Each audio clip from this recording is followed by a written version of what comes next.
StudyIQ IAS, आपका selection हमारा mission.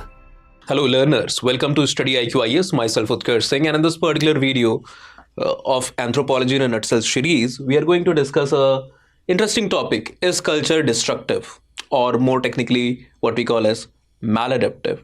So various scholars have differentially defined the idea of culture. According to Tyler, culture is that complex whole which include knowledge, belief, art, moral or custom, and any other habits and capabilities acquired by men as member of society. For Herskovit, culture is the man-made part of environment. For Bronislaw Malinowski, the Polish-British anthropologist, culture is that instrumental reality which work to satisfy human needs at various level. So the idea of culture has been studied by different from different perspective by different scholars. In fact, around the mid 20th century, in an important work titled Culture, Herskovit and Klakhun have given more than 252 definitions by different scholars of culture itself. Now, culture as a phenomena, culture as a concept, culture as an idea has a lot of features and attributes. One such important feature is the adaptive and maladaptive aspect of the culture. Culture displays a dichotomy in sense that usually it has an adaptive role, and it is often perceived to increase the overall efficiency, the overall adaptability of an individual within the society, but often also it is seen to have certain maladaptive and destructive tendencies. So the adaptive aspect we have covered in the last lecture. If you have not seen the video, I'll highly recommend you to first visit that particular video. I'll be summarizing over it. For example, what is culture? Culture can be discussed in two different categories. First is the material culture, the second is the non-material culture. Material culture, anything which is manifested, present, which can be perceived through our hearing, through our sense of vision, etc. Which we can basically touch also and feel. So that is the material aspect of culture. For example, this board, in the last lecture also I gave a lot of examination, your mobile phone, gadgets, equipments, all these are examples of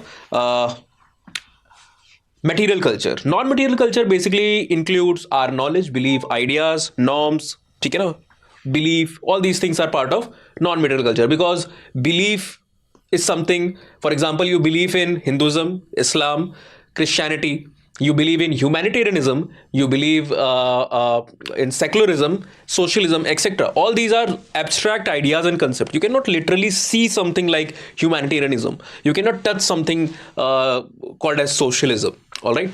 So you cannot smell something called as secularism.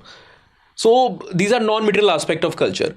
So if we take the example of material culture adaptation, for example, air conditioner, it is part of the material culture, as simple as that. And it works at various levels to increase the overall adaptability of humans so that we are able to be more efficient and productive. For example, even if I am standing in Rajasthan, in one of the most hottest area in Rajasthan, let's say, and the temperature is scorching at around 45 degrees Celsius. But inside the classroom, I can manage to have a temperature of around 24 degrees Celsius by using a 1.5 ton 5-star AC. Things are all sorted. Because if the external temperature is 45 degrees Celsius, the internal temperature can further rise, because in the studio setup, there is a lot of lighting, there are a lot of devices which are running, and they are also generating a good amount of heat. And often for soundproofing, the studios are constructed in a way that there is little or minimum ventilation. So this result in a condition where heat will further be increased.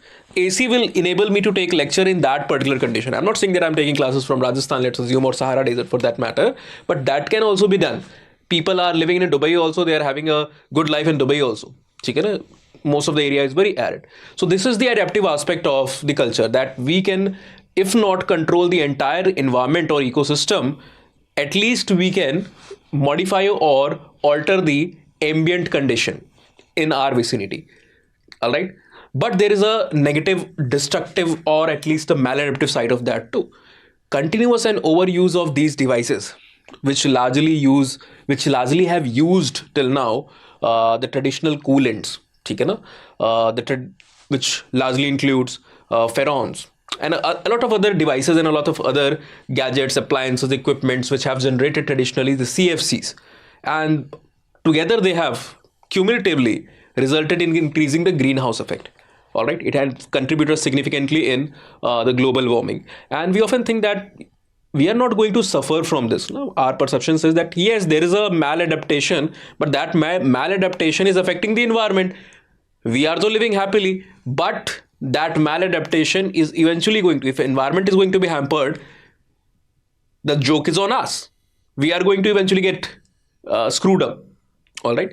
So this is what the maladaptive of aspect of culture looks like. Let's take a more traditional and conventional example of a non-material entity like religion. Religion, according to various scholars, have different purposes. For example, according to Tyler, religion has originated due to the speculative tendency of human and the psychological fear to satisfy or to relieve individual from this psychological fear, anxiousness, uncertainty. Okay? But according to Malinowski, it has a totally different purpose. According to Malinowski, religion satisfies the tertiary need of the individual, which is the integrative needs. So in a society, there are different opinions, there are different interests, and there is often conflict of interest also. So we all can agree to disagree, but often this disagreement can become conflictsome. And in that case, in those occasions, on those occasions, religion will basically bind us together. So religion is seen as a binding energy. All right. And it is going to bring solidarity, cooperation among the members. So this is what? This is the adaptive aspect of the religion. It is helping to do something good. But then there is a maladaptive or a, what we can say as a destructive aspect of religion also. For example, the same religion, people, when they differ in their opinion pertaining to certain religion and religious values, religion dogmas, they are going to fight with each other. There is going to be bloodshed on the name of religion. There is going to be killings, genocide, homicide on the name of religion. There is going to be protest. There is going to be riots on the name of religion. So this is the maladaptive or the destructive aspect of religion. Now, this is for the general understanding of this particular dichotomy of adaptive and maladaptive aspect of culture. We cannot limit our discussion to this. For example, if UPSC asks at some point to write a short note, only this much discussion is not enough for your 10 marker question or for writing 2 pages. With this much discussion, you can write 1 page of answer. In explanation and the origin of this particular debate, or writing the very definition and dynamics of culture. You also have to quote certain case studies. So in our advanced batches, we give around 6 to 7 studies, including 3 to 4 such studies which I can guarantee are not present anywhere, and they are not the AI researched studies from random authors. They are specifically extracted from traditional books, which usually cannot be done using the AI. Which cannot be done using the AI, because this information is not present or published on internet. It is present in the traditional books. AI is only going to fetch data which is already available somewhere on the internet. Most of these information are not, because they are part of classical ethnographs, the soft copy of which is usually protected or not accessible. All right. And that is why you do not get these studies. When you ask ChatGPT, it is going to give you random certain sociological or other interpretation, and we are going to waste our time, energy, and also believe in something which is entirely incorrect. A lot number of time I've seen that when you ask a particular question to the AI, you are going to get answer which is highly inaccurate, and it will be so convincing that you'll believe that it is true, because all the other dimensions of it seems to be plausibly correct. But that is not the case. But the discussion on AI will take it on some day else. So I was saying that we give a lot of case studies. 2 to 3 of these studies are very common ones, which is readily available. Which is readily available. And we are also discussing that in our classes. I think every institute does discuss that. First is the study of Marvin Harris. So the scholar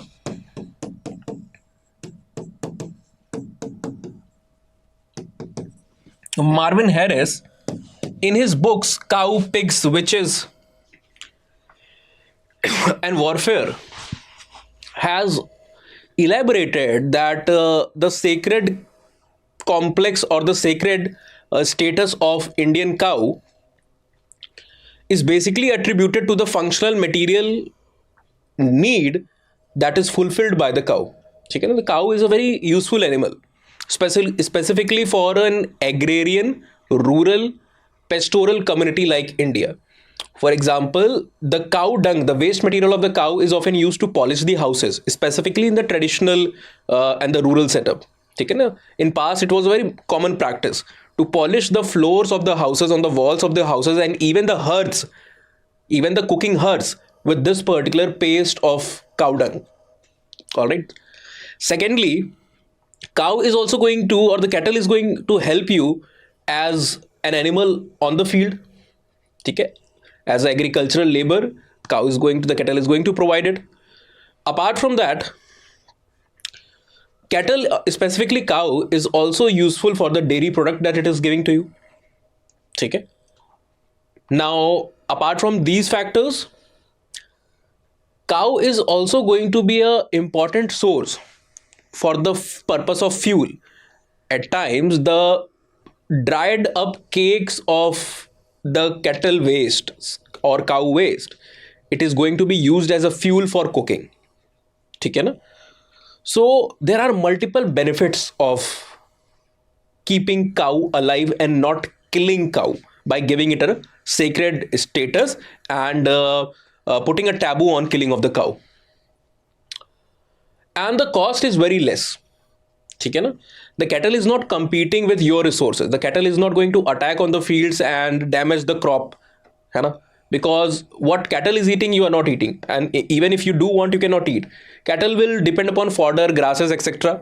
And your gut is not designed in a way to basically digest that complex cellulose-rich diet. All right. So there is no competition as far as the resource part is concerned. And that is why the cost of raising cow is very less, but the benefit is far exceeding. So this is the adaptive aspect, right? But there is a maladaptive aspect of this particular taboo on killing cow. For example, in the time period of subsequent drought, in the time period of subsequent shortage of food or crop failure or famine-like condition, in most part of the world, it has been seen, even in Chalcolithic parts of India, if we talk from the archaeological point of view, we have seen that the initial layer of a particular culture, the more old layer of the Chalcolithic culture, in some parts in the region of Maharashtra and Madhya Pradesh, I'm talking about the Chalcolithic phase, were indulging into mixed type of agricultural cum pastoral herding type of livelihood activity. But after that, in a more recent time period, there was a famine-like condition probably, or a shortage of food. Dendrochronological data has revealed similar evidences. Okay? Due to that, people switched back to a earlier type or a less advanced type of economical activity, that is hunting and gathering. So when the time was not right, people switched onto hunting and gathering because the condition was not suitable for agriculture or let's say herding. ठीक है ना? Because if there is drought-like condition, famine-like condition, cattle is also going to be affected by that. So if the cattle itself is not getting anything to eat, they are not going to give you milk or any other product. All right. So in that situation, from an advanced agricultural outlook, people have shifted back and followed traditional hunting, gathering, and fishing in areas where it was possible. Okay. Similarly, here also, the taboo on killing the cow, this is having a maladaptive aspect because it will prevent individual from killing cow to eat the milk during the lean season. Although several scholars have critiqued this argument by mentioning that if there is a ban or taboo on killing cow during lean season, it does not mean that there is a ban on killing other animals like sheep or goat or buffalo or any other animal. Their meat can be eaten. But we are talking about a lean society, and mostly people do domesticate or keep only the goat and the cattle. So even if a family is having 5 to 6 or 8 to 10 goats, it is not going to be sufficient meat for them to survive for long. Even assisted by the naturally occurring product, certain leaves, certain tubers, etc., if people are going to eat that. So that is also not going to increase the duration of survival. So they have to ultimately resort to the cattle meat. ठीक है ना, even if they are having buffaloes along with cow, let's assume the buffaloes are also finished, they ate buffalo, still the lean season continues. All right, so ultimately they would need to kill the cow, but they cannot do if there is a taboo on killing of the cow. So this is seen as a maladaptive aspect. Now similarly, there is another study, which is the study of the marcation, actually done by Ralph Linton, and also contributed by the interpretational part was also contributed by the scholar called Abraham Cardinal. They together have built the theory called as BPT, the basic personality type or the basic personality structure. Okay.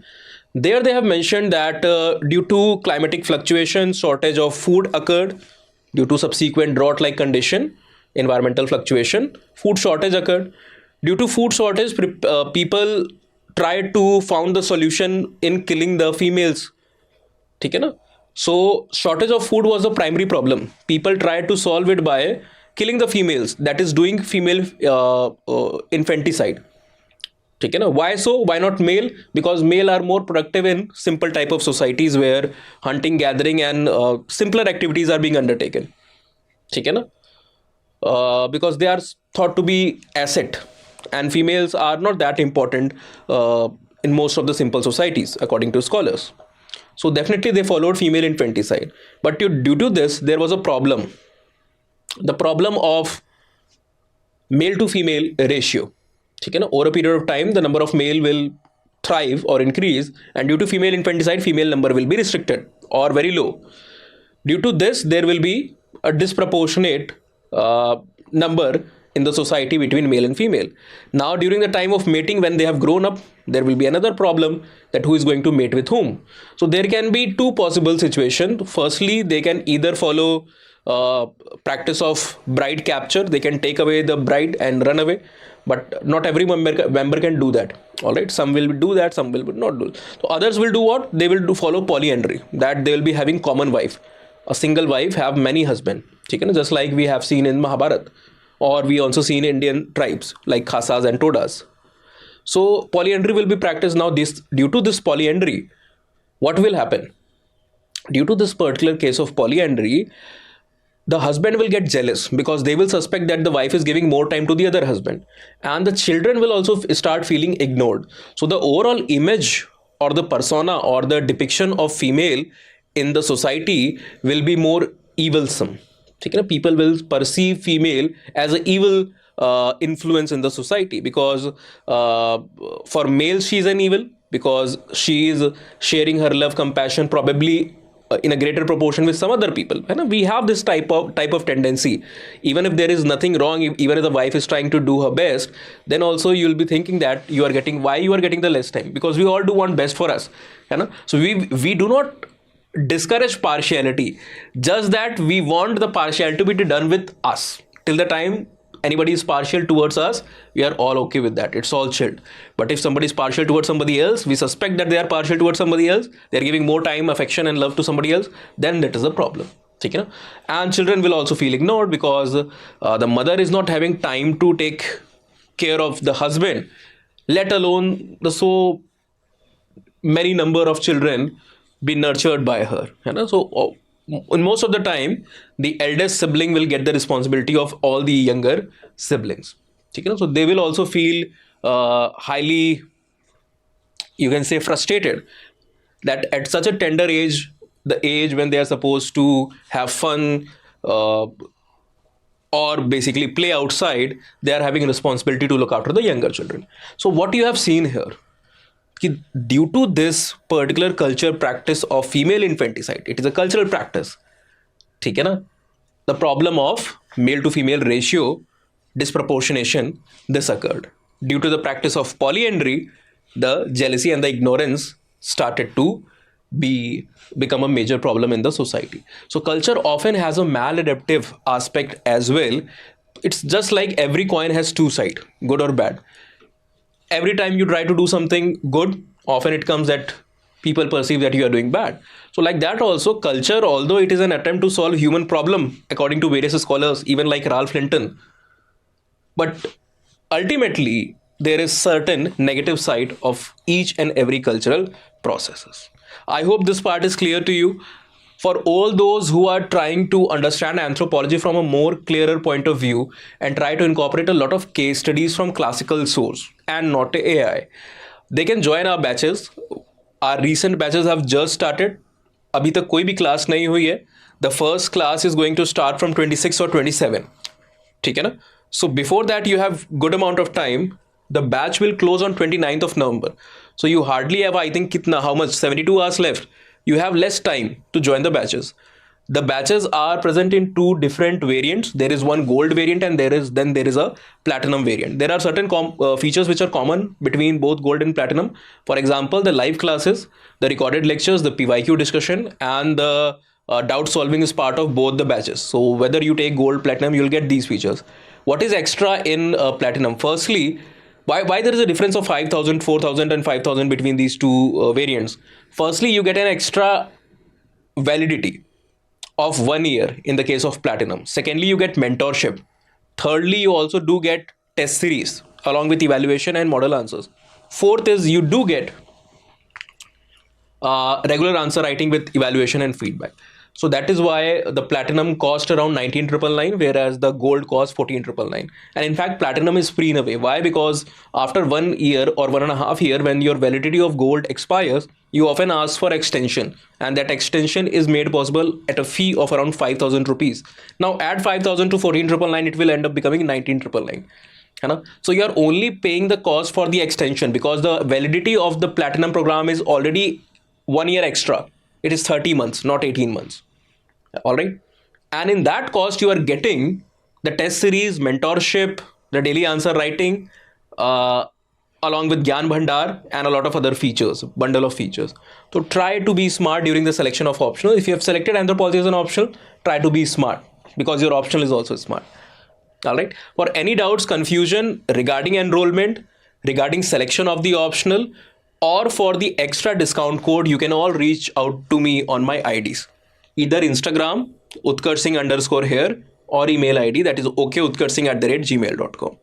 New students are supposed to exclusively apply the code US Live because only then you are going to be added to the important groups. Those who are existing student of StudyIQ, they are supposed to reach out to me on these IDs. You have to give your register mobile number. Along with your register mobile number, you also are supposed to give me the batch and the variant of the subject in which you are interested in taking part. For example, if you want Anthro Gold, do mention Anthro Gold along with your number. If you want Anthro Platinum, do mention Anthro Platinum along with your register mobile number. Extra discount code will be activated on your number and the same will be conveyed to you by the end of the day. All right. So I hope to see most of you in our first class.